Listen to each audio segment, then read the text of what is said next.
ये है news network India और आप देख रहे हैं।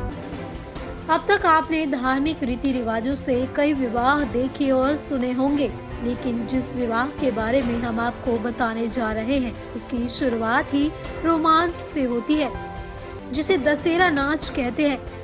दरअसल दशहरा नाच एक ऐसा विवाह है जिसकी शुरुआत ही रोमांस से होती है, जिसमें एक लड़का और एक लड़की एक दूसरे को पसंद करते हैं और एक दूसरे के गांव जाते हैं, जहां गांव में सारी तैयारियां कर ली जाती है।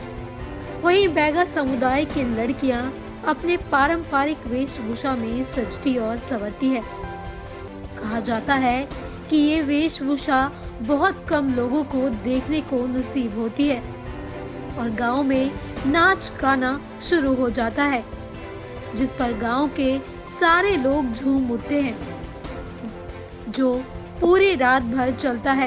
साथ ही सुबह पसंद करने के बाद प्रेम गीत गाया जाता है। कहा जाता है कि ये गीत प्रेम संबंधों को मजबूत करता है और फिर आपसी रजामंदी से विवाह का दिन भी तय कर लिया जाता है। दशहरा जो नाच है ये कुवार के महीने में जो दुर्गा उत्सव मनाते हैं हिंदू धर्म में, तो उसी के साथ जो 10वें दिन का प्रोग्राम होता है हम लोगों में, लास्ट दिन का दशहरा, जिस दिन चाँद जो है पूर्ण रूप से दिखाई देती है। तो इस दिन क्या होता है कि हमारे जो बैगा लोग हैं, इस दिन को बड़ा ही हर्षोल्लास के साथ तैयारी होते हैं कि जिस प्रकार हिंदू धर्म में देव उठनी माना जाता है, उस दिन से उनका शादी विवाह शुरुआत होती है। वैसे ही हमारी बैगा जनजातियों में जो है इस दिन को शुरुआती दौर माना जाता है कि हमारे उस दिन से परंपरा, रीति रिवाज, नाचना गाना और शादी विवाह का जो संबंध है, इस दिन से हमारा मंगनी जचनी रिश्तेदारी शुरू हो जाते हैं। और इस त्यौहार की तैयारी के लिए जो नवयुवक नवयुवतियों को और अपने सगे संबंधियों को, नए संबंधियों को विशेष तौर से इस प्रोग्राम में सम्मिलित और नृत्य और संगीत के माध्यम से किया जाता है, जिनमें परंपरागत तरीके से जो बैगा जनजाति देवी देवताओं की पूजा करते, प्राकृतिक पूजा करती हैं। तो उस दिन जो है सारे लोग मिलकर हम लोग जो है एक निर्णय रखते हैं कि आज के दिन से हमारा जो है बच्चों का, उत्सव का और मंगनी जचनी शादी विवाह का जो संस्कार होता है उसको ये चाँदी दशहरा से प्रारंभ किया जाता है, जो हमारे बैगा जनजाति साल भर के लिए ये उत्सव से जो है विवाह संस्कार संबंधों को और रीति रिवाज परंपराओं को, देवी देवताओं को आवाभगत करते हैं।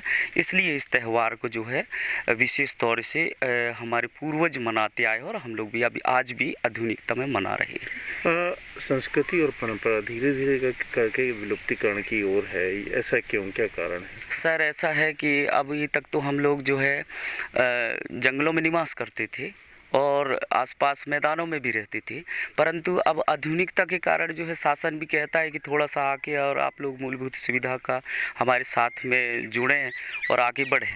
तो अब बैगा जनजाति पढ़ना भी चाहता, आगे बढ़ना भी चाहता है ना। तो इस हिसाब से जो है हमारे लोग अन्य लोगों के साथ जो है अपनी पहनावा वेशभूषा में आ गए हैं। खान पान भी उन्हीं की तरह है। अब कोदी कुटकी की जो खेतियाँ होती थी तो वो भी कम हो गया। वनस्पतियों में जो आश्रित रहते थे, जड़ी बूटियों में भी, तो वो भी अब हम लोगों के लिए नहीं रह गया है, क्योंकि अब जानते हैं कि प्रकृति का सबसे ज़्यादा दोहन हो चुकी है और उसमें शायद हम लोगों का भी धीरे धीरे कहा जाए कि हम लोगों भी वहाँ से बाहर हो चुके हैं। तो अब जो है सरकार की जैसी मंशा हो, चाहे वो मारे या जिंदा रखे, पर ये है कि अब हम भी उन्हीं के आधुनिकीकरण में लगभग आ चुके हैं। और दूसरी चीज़ जो है हमारी जो पहनावा है उसका कारण है कि जो हमारी संस्कृति की जो खास चीज़ें हैं वो चीज़ें जो है धीरे धीरे विलुप्ति हो रहा है। संग्रह